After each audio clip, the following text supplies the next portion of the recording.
All right, so Lynn Markham and Kay Lutz are your presenters today.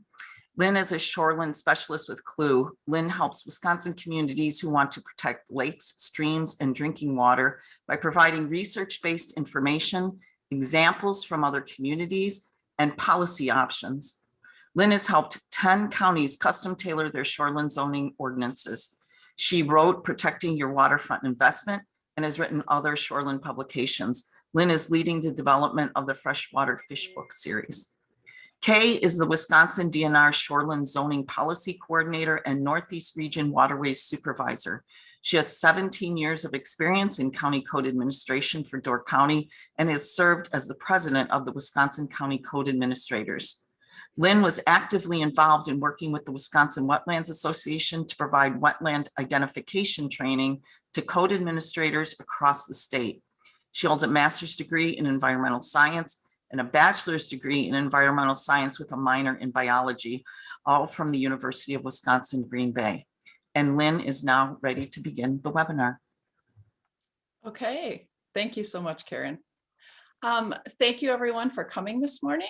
Obviously, we're going to talk about shoreland zoning, and shoreland zoning is one of our tools to protect lakes and rivers. I'd like to start with a brief outline of what we're going to talk about this morning. We're going to start with a poll of what components of shoreland zoning do you value? And I should say that today's session is not going to be shoreland zoning 101. If that's what you're looking for, or if you would like that in addition to what we're doing this morning, I suggest you go to the chat box, which has a link to the additional resources page. On that handout, the first video is basically a Shoreland 101, as well as recent changes, introduction.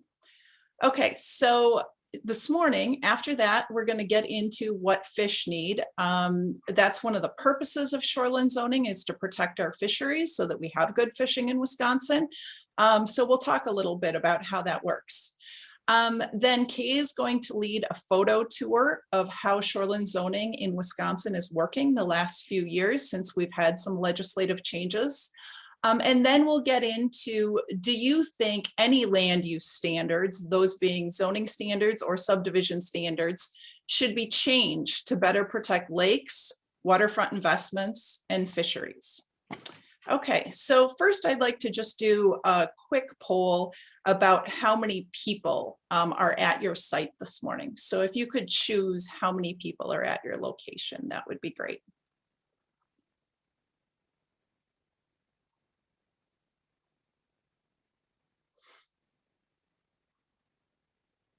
We'll leave it open for another 10 seconds or so. I know some of you are just getting to the chat now or the polling.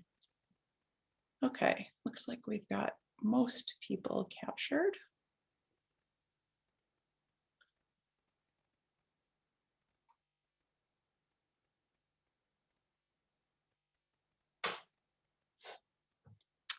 Okay, so most people are watching it alone, but we have some small groups as well, 2, 3, 4, 5, and a group of 8. So thank you very much. Okay, so next, we're going to do another poll, and I think Becky will introduce this one. Thanks, Lynn. So the next question that we're asking to find the poll question would be, which of the following do you value? Please check all that apply. Maintaining local tax base, healthy fisheries, good water quality, good swimming and other recreation, or wildlife habitat and viewing. We'll give you a few moments to complete this question as well.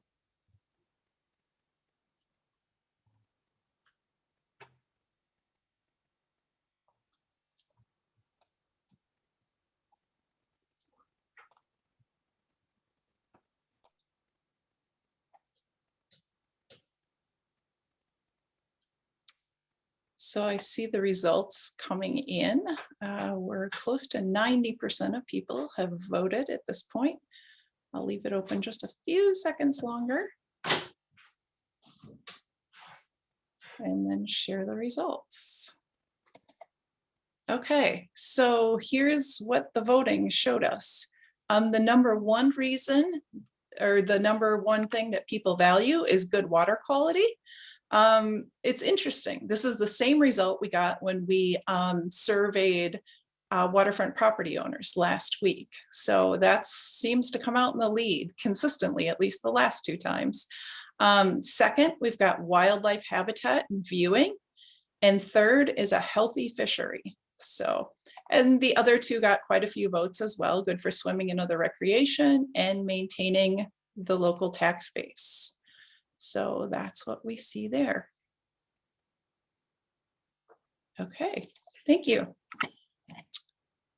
Okay, so we know that the Wisconsin legislature adopted shoreline zoning rules to achieve the following purposes. These are included in Wisconsin statutes: to prevent and control water pollution, our water quality piece, to protect spawning grounds, fish and aquatic life, to reserve that shore cover, the trees and shrubs along the shoreline that hold that soil in place, hold that shoreline in place, and provide natural beauty.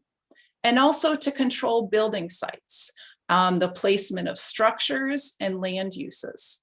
Now, one thing that's interesting that's been pointed out, especially in the last few years, as we've had some high water levels across the state, is we have no standard right now within shoreline zoning that deals with where structures are placed vertically related to the ordinary high water mark. How high above the water level are waterfront homes located? So the next poll is, should shoreline zoning ensure waterfront homes are located in a safe place on stable ground, essentially high enough?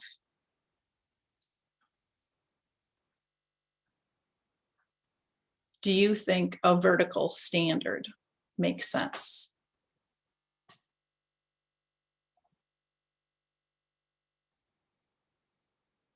Give you about 5 more seconds.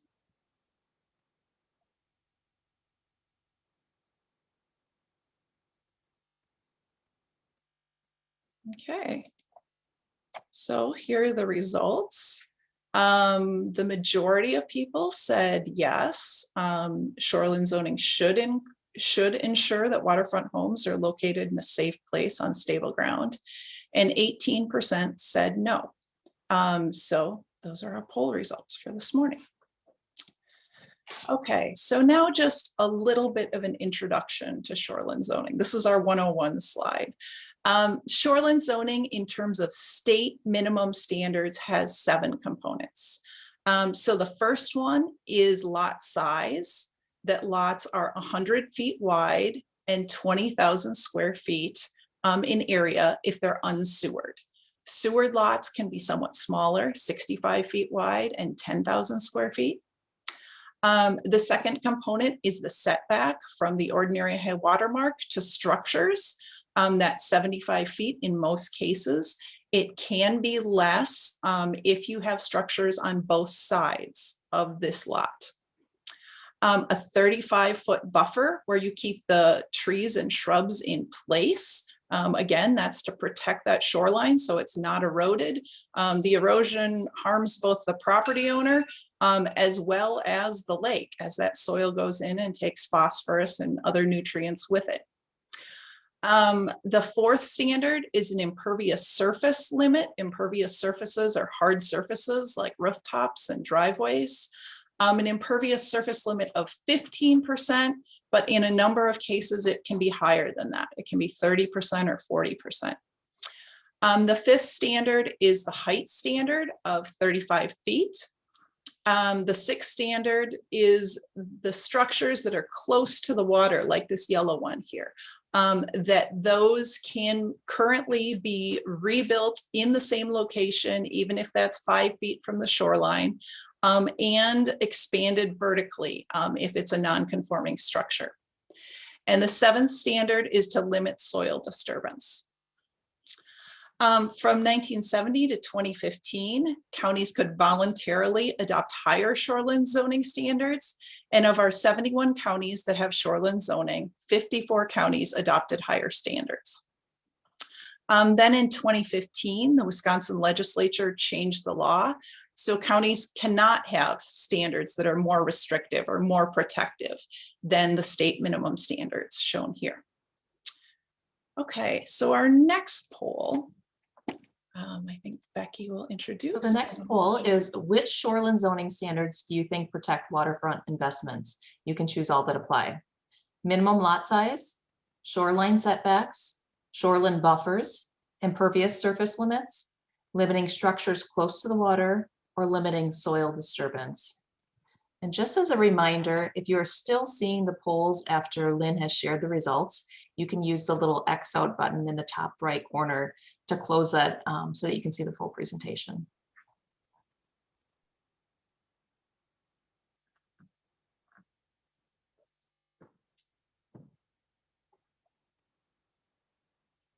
I'm seeing a lot of people voting for a lot of different standards this time.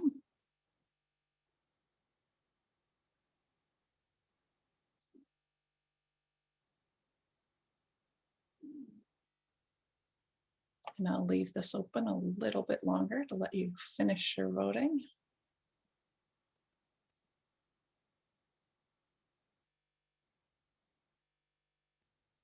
Okay, looks like it's dropping off.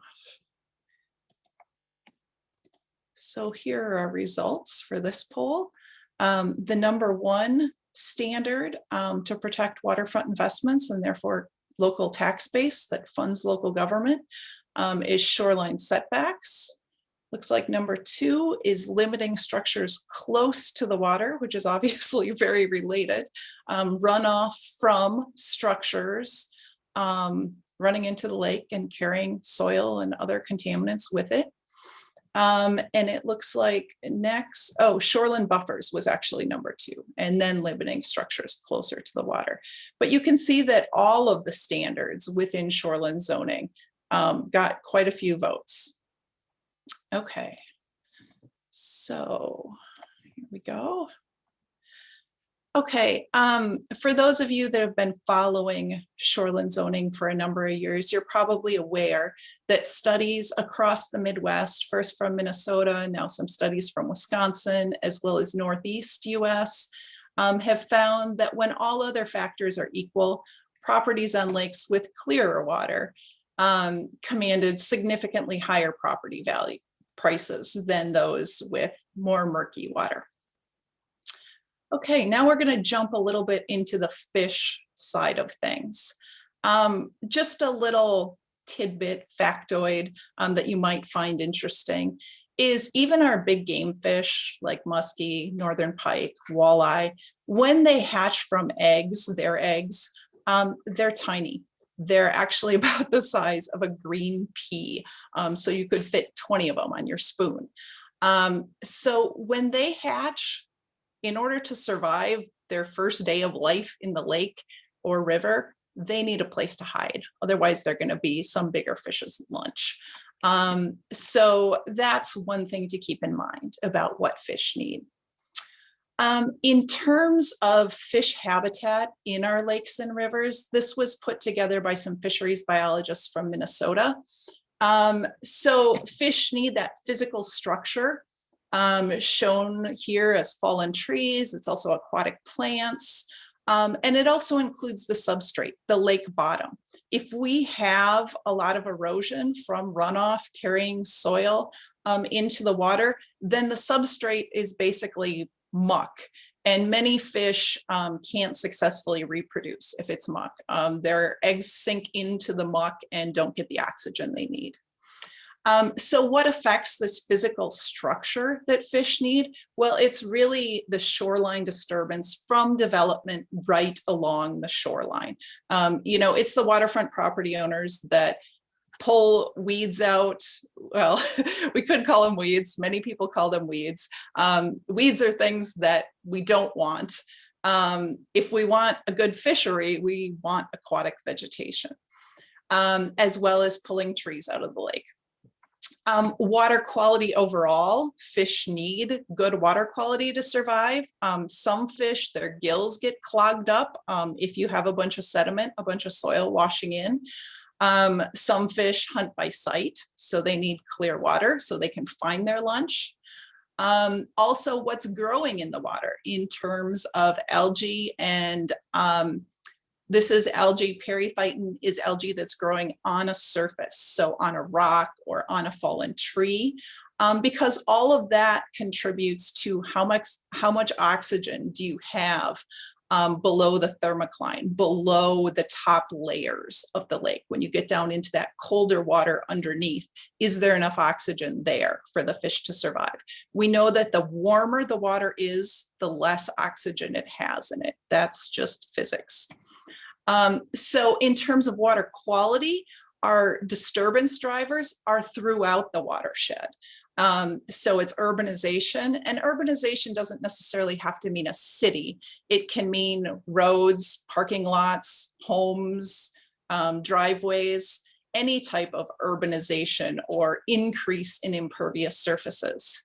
And another component is agriculture. If you have a lot of disturbed land without vegetation on it, that contributes to water quality as well.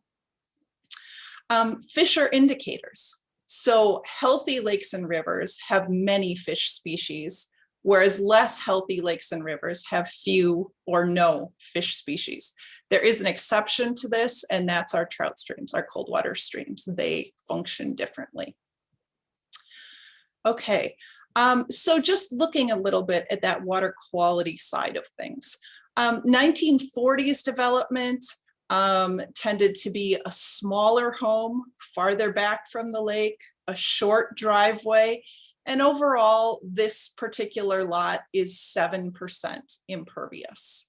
1990s development, or you might say 2020 development, tends to be larger homes, sometimes closer to the water, which means then a longer driveway is necessary, and sometimes additional parking spaces are also provided. So this is a lot more impervious surface, a lot more hard surface where the water can't soak in because it's hitting these hard surfaces. And as a result, it runs off, and we have much more runoff. We have about 5 times as much runoff. And that results in 5 to 7 times more phosphorus going to the lake. We know that 1 pound of phosphorus that enters the lake can result in up to 500 pounds of algae growth. Also more sediment going to the lake, and that sediment can smother the fish eggs. This is a summary of research done in Wisconsin on 47 warm water streams. You can see that when the watershed, the area that drains to the stream, was less than 8% impervious, we had a large range of fish, many fish in the stream. Once you got over 8%, between 8 and 12%, you lost this group of fish. So you lost the crappies, the catfish, the perch, as well as a number of smaller fish that our game fish depend on. And when you got greater than 12% impervious, you lost this top group, plus you lost the middle group that includes largemouth bass and northern pike. A 2008 study of 164 Wisconsin lakes found the same trend: more impervious surface, fewer fish. So where is our state standard set?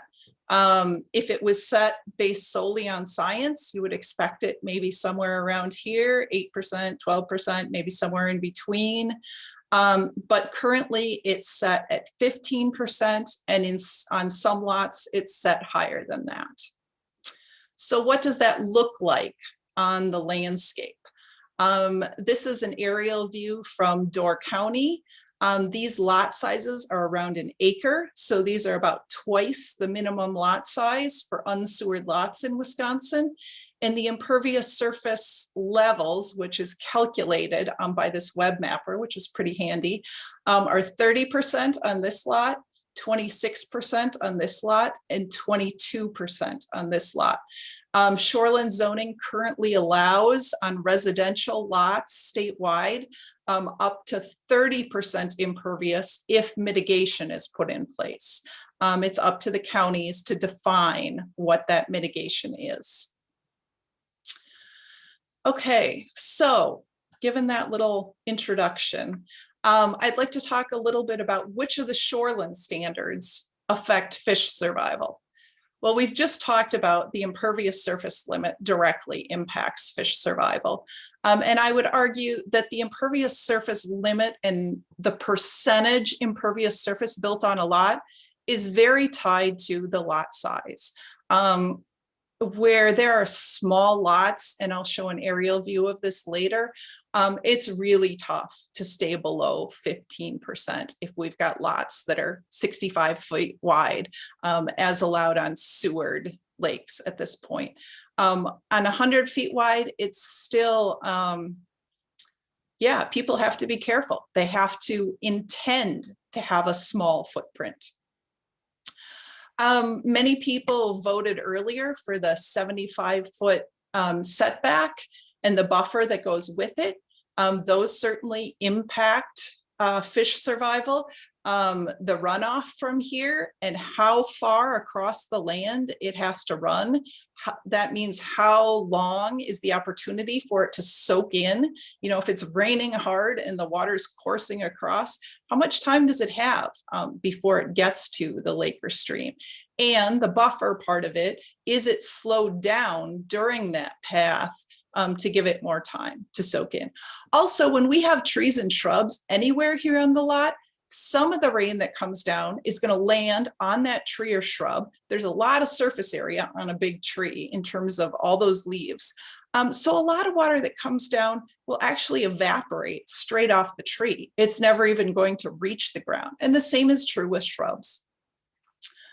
Okay, limiting soil disturbance. We talked about how fish are impacted both in terms of the predator fish who hunt by sight, as well as fish, especially like walleye, that just lay their eggs and go on their way. They don't stick around, they don't fan the sediment off their eggs with their tail, but their eggs could definitely get smothered by that sediment.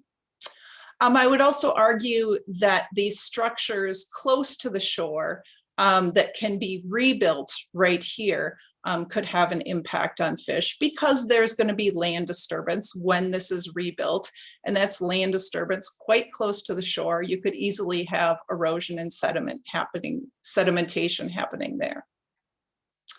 Okay, so now I'm going to ask you to go to the chat box. I'm going to show you a few shorelines, and what I'd like you to tell me is, do you think you could survive if you were a small fish along these shorelines?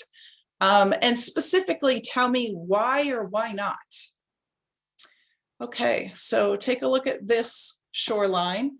If you were a small fish trying to survive right along this shoreline, do you think you'd make it or not?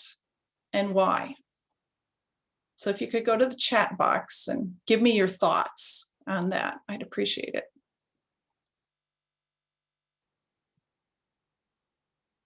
Do you have what you need? Do you have some structure in the water? Do you have water quality that's going to allow you to survive along the shoreline? Do you have enough oxygen in the water, do you think? Okay, I see no vegetation to hide, too much runoff and fertilizer, no habitat, increase in algae due to phosphorus. If you're not familiar, this middle number on a fertilizer bag is how much phosphorus. Runoff, too many nutrients, too much runoff, which carries fertilizer. And Stacy says, maybe I'm a tough fish. No lack of vegetation and structure, nutrient loading. Might not have enough oxygen due to the fertilizer. Right, so the fertilizer, we say it fertilizes not just the lawn, but it also fertilizes the lake. That means more algae growth, and eventually that algae dies, in which case it sinks to the bottom. And that's when it uses up the oxygen. The decomposition of the algae in aquatic plants uses up the oxygen in the lower layers of the water. I also see lack of buffer. So I want to go back to the tough fish piece, because that's kind of an interesting one. And it is true to some extent.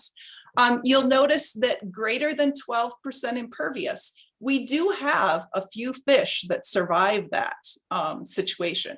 So in that case, we're talking about warmer water because you've got more runoff coming from asphalt, dark colored shingles. And because the water is running off rather than soaking in, when water soaks in, it's cooled as it becomes groundwater because it's in the ground, just like your basement stays cool in the summer. So water that runs off is missing that cooling of going underground. So for instance, this bottom fish, it's called a brook stickleback. It's a small fish and it survives this warm, muddy water. And the way the brook stickleback does that is actually by coming to the top of the water and breathing air. It can do this for short periods of time. And that's why it survives greater than 12% impervious surface. But obviously we have many other fish, including a lot of the game fish that we fish for, that don't survive greater than 12% impervious. So good point, Stacy. Okay, how about this shoreline? How do you think you do as a fish there and why? Would you survive? Why or why not? How does it compare to the last one as well? Does it look better, worse, about the same?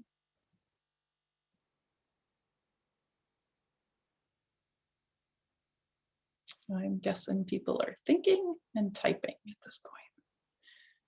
Needs diversion. Not if I'm a game fish. Maybe if you're right. If you're a brook stickleback, you might. No buffer. Less shade, all mowed, right? When we have trees along the shoreline, that helps keep the water cooler, more oxygen. Looks like a greater chance for runoff, more vegetation along the shoreline.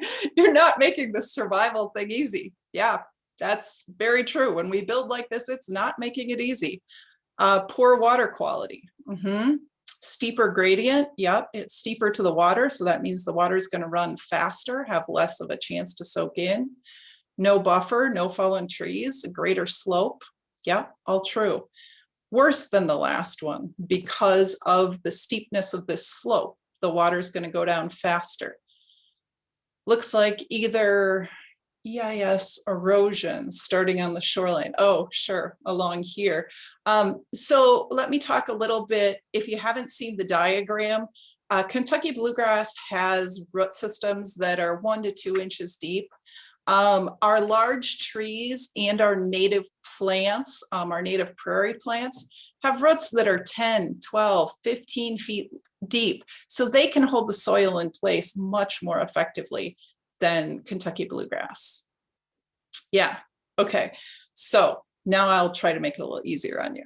What do you think of being a fish here? If you're a small fish, are you going to survive along this shoreline? Why or why not? What makes it better or worse than the ones we've seen before? Thriving. Okay. What makes this better? What would be good here? Lots of aquatic vegetation, yes. Better vegetation, lots of trees and places to hide. Vegetation. I'm so happy I may invite some friends over. Lots of cover, much better chance. You've got a place to hide, you've got that cover. Probably better water quality as well. Less lawn, less fertilizer, shelter and food. Yes. But the lawn still goes right up to the water. Yeah, it's true. There is lawn right here. It is a much narrower corridor. And I noticed like the trees here, like if the water is running off the roof, they're going to come partway down and they'll at least be slowed down by these trees. So if our paths wind, that's helpful. But the wider the path is and the more grass at the shoreline, yeah, the more impact it's going to have. I do always consider it a good thing when it's almost hard to tell in most areas where the land ends and the water starts, because there's lots of plants on land and lots of plants in the water. One thing that we really didn't talk about, many people said, you know, lots of shelter here, lots of cover. True, yes. Also, lots of food. One, because some fish are going to nibble on the plants themselves. And a lot of fish are going to eat the bacteria and the insects and other invertebrates that live on these plants. This is literally a fish buffet. This is where they go to stock up. So yes, this is a great place for fish to live. Okay, and now I'm going to hand it off to Kay in actually just a second. I'm going to show you one other slide. Just to preface this, this came from Erin Pruitt at the DNR. Erin has been studying groundwater levels across Wisconsin. You may have noticed in your area that for seepage lakes, lakes that have no inlet or outlet, that we're seeing much higher water levels in a lot of those seepage lakes. So what this shows, we've had above average precipitation in most areas of Wisconsin since 2014. And some years it's just an inch above average precipitation, and other years it's been 10 inches above average. This above average precipitation adds up over time, just like it does in a checking account. If you keep making deposits and above average deposits, above what you need to cover your costs, this causes our groundwater levels to rise. And they can reach the surface or very close to the surface, which means our lake levels rise. You can see here that the groundwater levels are shown by the dark blue dots. They're as high or higher than ever recorded in many areas around the state. Everywhere our Wisconsin scientists have looked around Wisconsin, they've seen off the charts precipitation and groundwater level. We've had a very long period of very wet weather. And if you look at where these graphs are from, they pretty much cover the whole state. Dane County, so southern Wisconsin, south central, southeast in Walworth County. Forest County is northeast and Burnett County is northwest. So we're seeing this upward trend in precipitation and in groundwater levels as a result of these very wet periods. Okay, Kay. Well, hi, everybody, and it's really nice to see some very familiar names on the attendance list. So we really wanted to take a little time and do a photo tour that highlighted some of the issues we've been seeing for the last couple of years and some of the things that you folks as county administrators and regulators have had to deal with. From an aspect, when you think about a property owner aspect, a very challenging and frustrating and probably nerve-wracking time. So most people, when they think about living on the water, they don't think about having to deal with something like this. I will share that I lived on the water in Door County for about 10 years, and I experienced the 1986-87 high water years. And as a county shoreland zoning regulator in 1997, had to talk to people about why the 75-foot setback was necessary, not only to protect the resource, but also to give them some measures of some security in terms of trying to protect their structure as well, because I guaranteed them that the water was going to come back up. And it was really hard because sometimes the water was maybe 200 feet from where they wanted to build, and they thought it was really an oppressive manner to be back that far. So those are challenging conversations, but most people are very aware we've had record high levels set on the Great Lakes in 2019 and 2020, which resulted in properties experiencing increased risk from erosion and coastal flooding. We saw some of the wettest years on record in 2018 and 2019, which contributed to these record highs. So for those of you who are familiar with regulating, you know, as Lynn stated previously, that you could reconstruct a non-conforming structure within its footprint and vertically expand it. At one point, these structures were above the ordinary high, and had they done that, in 2016, just a year after that legislation had passed, they would be looking at some very tough, probably financial loss after putting some substantial money into improving their infrastructure. So just pausing there for a minute to kind of think about what that would look like. Next slide, Lynn. Mhm.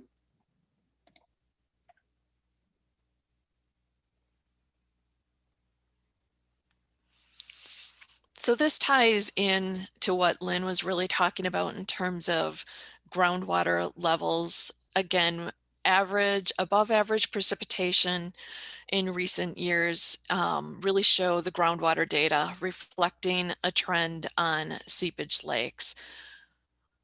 Just like people who live on the coast, people are moving in. You know, we can thank the internet for all of the extra attention drawn to the beautiful area that we live in, not only the Door Peninsula, which has been in National Geographic, but also our areas that have seepage lakes, and we have them all throughout Wisconsin. So there are folks who have bought property on a seepage lake, and they bought them on a low lake level year, and didn't anticipate at all what they might experience in the future. We have a couple of seepage lakes right now that are up 10 to 15 feet. And so property owners are experiencing flooding, and they're experiencing potential damage to their structures. And they really are in a period of angst. So I'm sure county zoning administrators across the state have experienced some of these conversations. But this only, boy, you know, county zoning administrators, when you think about it, not only are you regulating what the ordinance states and the statute states, and having to recognize that the changes are way less protective for the resource, but they're also way less protective for a property owner. So really having to manage and balance those conversations. You really are educators. So, you know, take a moment and just pat yourself on the back, because I think the challenges today for being a county zoning administrator or a city administrator are so incredibly more challenging due to development pressures than they were 20 years ago, 25 years ago when I started. So next photo, Lynn.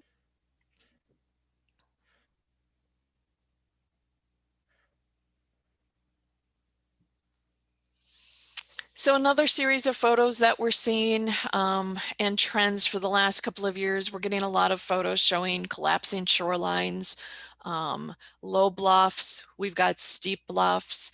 So anytime that you can have conversations with people who are either building on a bluff or adding on to a structure on a bluff.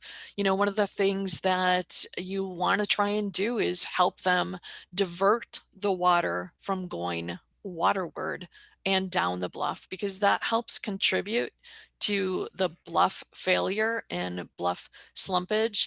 I'm sure we've probably got some coastal communities on here that have seen these types of failures.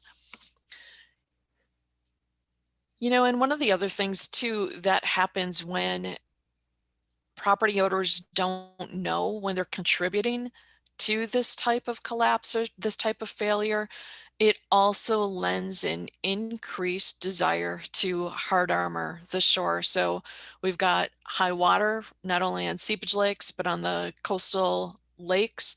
And we're seeing a multitude of things happening, not only from the top where they're building, what they're doing with their infrastructure, but also at the bottom in terms of now having to, thanks Lynn, that's perfect. From now having to see potentially, we've got property owners who are putting in $100,000 to $150,000 worth of revetment. So again, it's just a challenging time. And, I will note that I saw some folks from St. Croix County, and there's a lot of differences in regulating the lower St. Croix Riverway regulations in NR 118 than there are in NR 115. And unfortunately, NR 115 is so much less protective than NR 118, but this is some of what we're seeing from high water levels. So again, just kind of a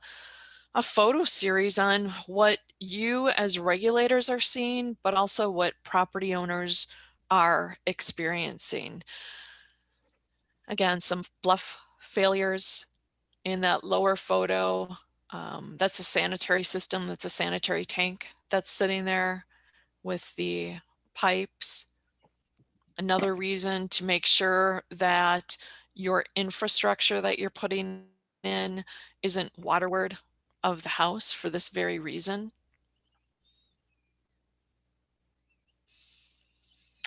More and more, and then again, this doesn't have anything to do with the high water levels, but I did want to share that county zoning administrators are sharing more and more frequently in the last several years, probably 3 to 4 years, that people are completely removing their entire buffer, and they're having to deal with the violations after the fact, which this doesn't do a lot for the fish. It just points to exactly what Lynn was talking about in terms of really good fish habitat, really good water quality. We've now have the buffer removed. We've got sedimentation and erosion, and I can guarantee you that that silt fence is probably not going to do a lot of good. I already see it not being in place in some areas.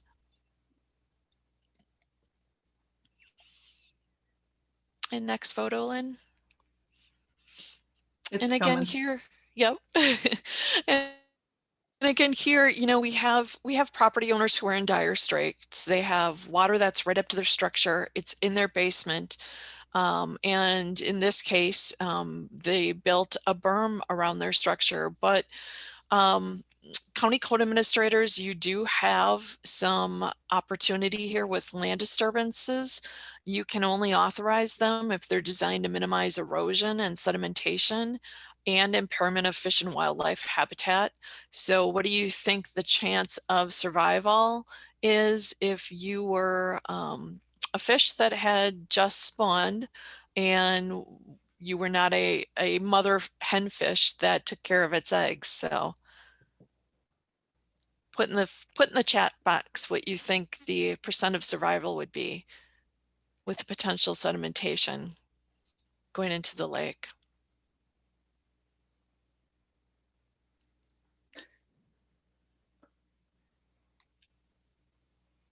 Yeah, so very low.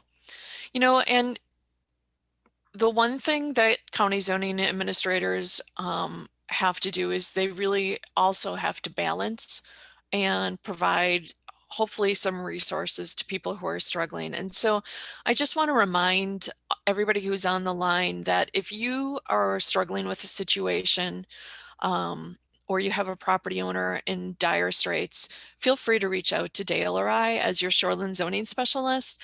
I have the entire west half of the state. Dale has the entire east side of the state. And we've seen some really great resources out there, such as aquadams.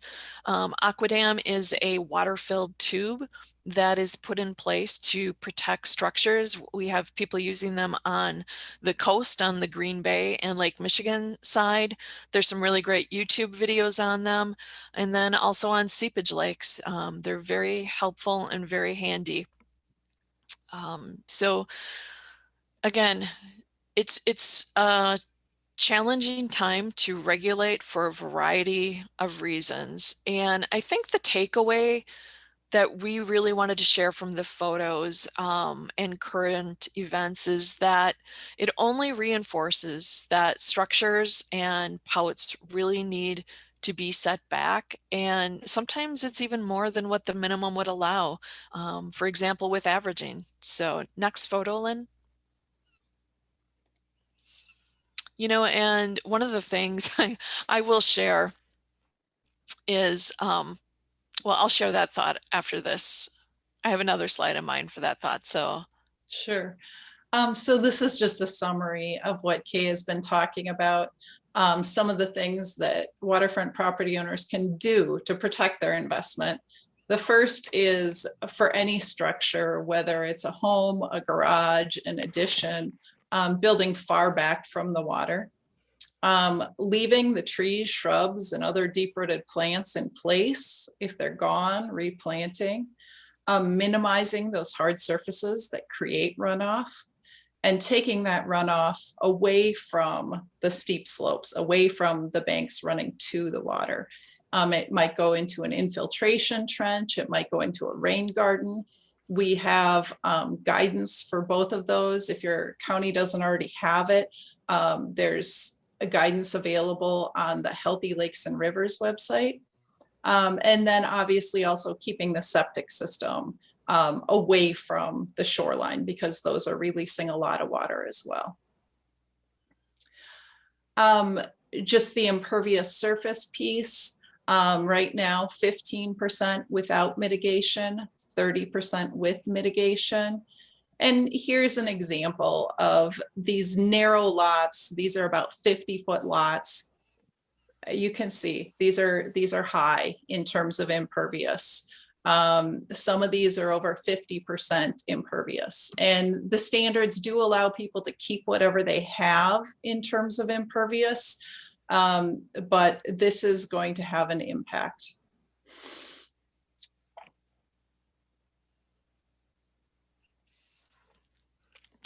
So this is where my thought comes in, and talking about non-conforming structures and being able to reconstruct within the footprint and then vertically expand up to 35 feet.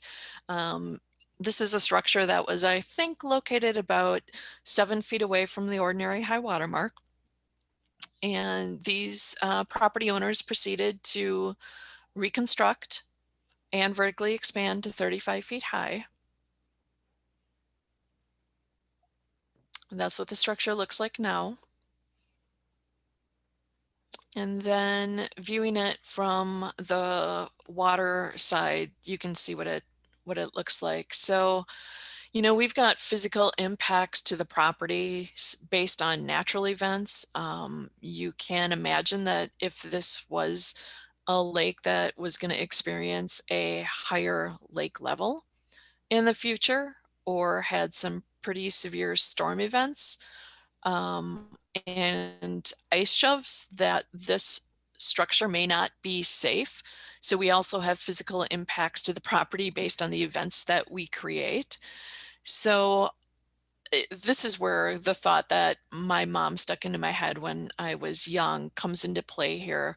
Just because you can do something doesn't mean you always should do something. So this is what I mean about being a zoning administrator today, and the challenges that you face with not only the regulations that you have to deal with through legislative changes, but also really some common sense educational components in terms of what is good for the protection of people's structures, and then what's good for the resource. So such a balancing act to really try and juggle. But I think the takeaway is that the photos show that the current events really impact what we're doing on the landscape and what we can do.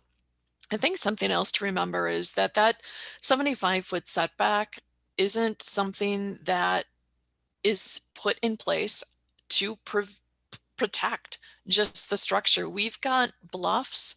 When they fail, we're losing like 40 feet of bluff at a time. So you think about structures that were constructed 75 feet from the ordinary high, or maybe 50 feet through an averaging. And that's why we encourage counties to take advantage of the opportunity to regulate other matters within their county shoreline zoning ordinance that can help not only protect the resource, but to protect the structures So I will wrap it up there because we're getting close to getting to the question time. Lynn, do we have some slides yet? Yep, just a couple more. Okay. In case you haven't heard about it, in January of this year, we had a new Wisconsin Supreme Court case. When the state legislature made changes that said counties cannot be more restrictive in 2015, that applied only to shoreland zoning. It didn't apply to general zoning. It didn't apply to subdivision ordinance. And this court case confirms that.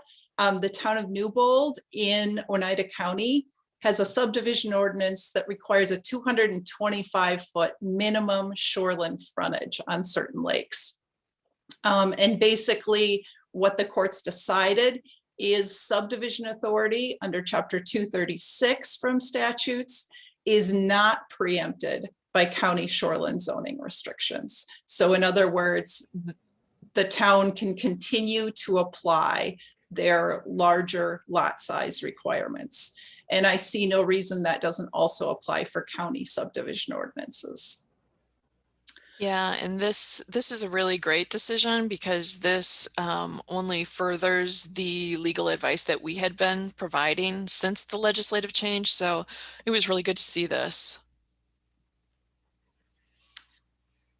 So a couple of options that are out there in terms of land use policies to protect lake streams and investments. One is what we just talked about. Subdivision ordinances can set larger minimum lot sizes, which I think in turn limits the percentage impervious surface if we're building on larger lots. And then secondly, the changes in 2015 said counties could not be more restrictive than the statewide minimum standards. There are no statewide minimum standards in terms of vertical setbacks or distances that structures would have to be placed above the ordinary high water mark. So that is also an option. Now we have another poll. Right, so with the last poll, do you think any shoreline standards should be changed to better protect lakes, investments, and fisheries? Choose all that apply. Minimum lot size, shoreline setbacks, shoreline buffers, impervious surface limits, limiting structures close to the water, limiting soil disturbance. Counties can be more protective. Then after you've completed this poll question, if you have additional questions, I see one has come in the chat box. Please feel free to ask additional questions of Lynn and Kay, and we'll be moderating those very shortly.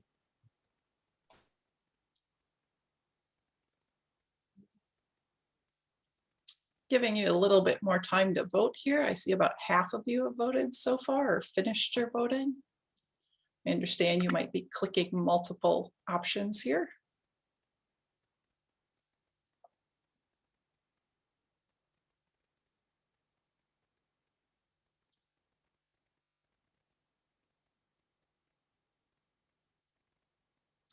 We're now at about 75% of participants have voted. So I'll give it, another 5 seconds or so.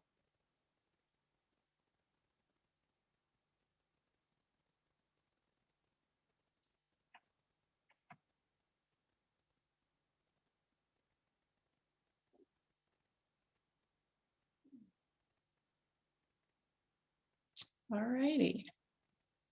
So let me share those results. So the number one option chosen, about 70% of the people who voted for this one, is that counties could be more protective like we had from 1970 to 2015. And many counties, they tailored that to their local lakes and streams. They were protecting the smallest lakes that are most impacted by shoreline development, as well as trout streams. So that's an option. Let's see, it looks like number 2 is limiting structures close to the water. So that would be the slides that Kay described last, where you had that structure 7 feet from the water. And does it make sense to be rebuilding and vertically expanding that close to the water? Third is shoreland buffers is another popular response. So that's what we see there. Okay. So I wanted to let you know, if you're interested, the Spring 2021 Conservation Congress, there's at least one question about shoreland zoning. I've heard there's another one, but I only see one listed at this point. So this is the website if you want to participate. It's going to be open from April 12th through 3 days, so through the 15th. The question that I saw there related to shoreland zoning is, do you support buffers along shorelines with native perennial species of 50 feet along rivers and streams and 16.5 feet along ditches in those areas not covered by local zoning ordinances? There may also be a citizen resolution about counties' ability to adopt more protective shoreline standards. I was told there will be, I didn't see it listed. Okay, and I wanted to remind you that we do have this handout. It's at the beginning of the chat, and maybe Becky or Karen can stick it in again. So this is a link to a number of shoreland zoning resources. This first one is Shoreland Zoning 101 and the science behind it. We've got a history of shoreland zoning. We have tips for Board of Adjustment, Board of Appeals members that deal with shoreland zoning. The second one, that's from the Zoning Board Handbook. A number of publications for waterfront property owners. And then on the second page are some videos, short videos that you may want to share with the public as part of your education. And I think that's all we have. So thank you, Karen, for posting the additional resources link. That's where you'll find the handout. And I think we have a few questions. Thanks, Lynn. So a few questions have come in. The first, can a county subdivision ordinance regulate a greater lot size requirement for just shoreline property? They've given the example of 1,000 feet, or would it need to be regulated throughout the county?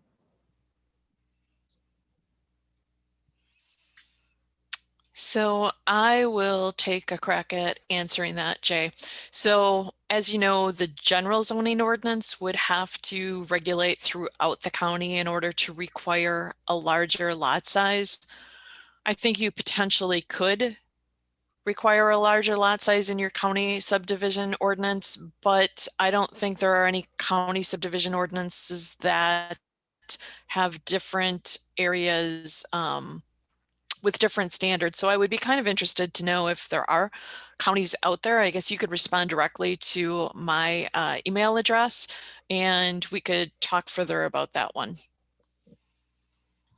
All right, so the other question in the chat box is more of an opinion. How long will legislators allow Newbold to stand? I don't think Kay or I can speak for legislators. What we can say is the two legislators that led the charge to not allow counties to have more restrictive or protective standards are no longer in the Wisconsin legislature at this point. Leah, you had oh, go ahead. Yeah, I'll add to that, that both of them were very aware that general zoning could have more restrictive standards. So I guess I'm not overly concerned about a reversal of that. Lynn, you had a couple of screenshots of mapping tools that are used to calculate impervious surfaces. I'm wondering, for those who may not be familiar with that, is that a free tool? And what is the name of that, or how could you access it? Sure. Those aerial photos that I showed that calculated impervious surface, that was from Door County, and they had an inventory done a couple of years ago. They hired a contractor to look at all of the impervious surfaces in their shoreland area, and then added that layer to to their GIS system. And so based on that, they can now calculate. So no, it's not a free thing. It depends on doing an impervious surface inventory or having a contractor do it. I talked with the land information officer at Door County, and he's the one who oversaw the process of developing that. So that's where I would recommend you go for more information in terms of cost and timeline. Thanks. So both of you talked a lot about shoreland requirements that have been adopted at the state level, and much of this applies to inland lakes and coasts. I'm wondering if you could touch just briefly on how cities or villages might be impacted. Can they choose to adopt these standards? Are they required? And how does this play out on rivers or mill ponds and similar resources?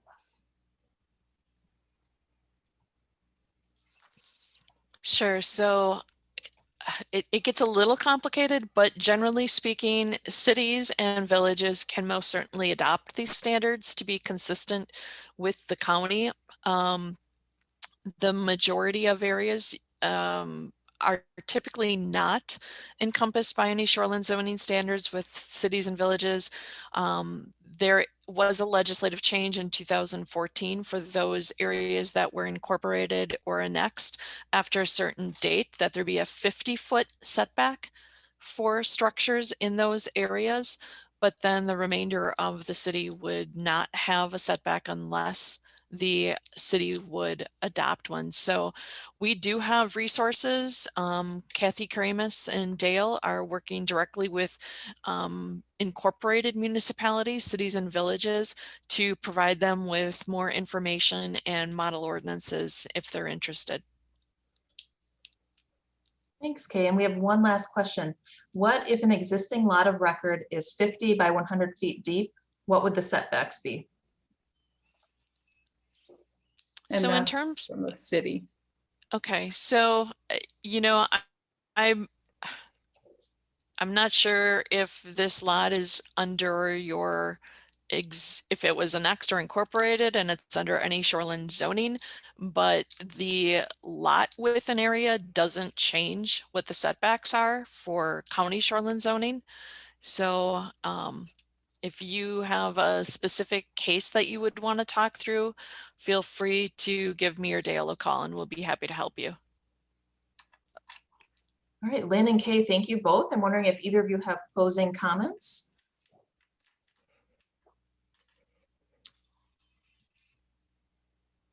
I think I've covered most of it. I think shoreline zoning is a very valuable tool to protect our lakes and rivers. But in some cases, I think given the current conditions of high water levels and increasing development, that it's not sufficient to protect the fisheries, the water quality, the property investments, and therefore the tax base. So I think it's important to think more broadly, including subdivision ordinances, including education, basically back to what Kay hit on in terms of just because you're allowed to do something doesn't necessarily mean it's a good idea.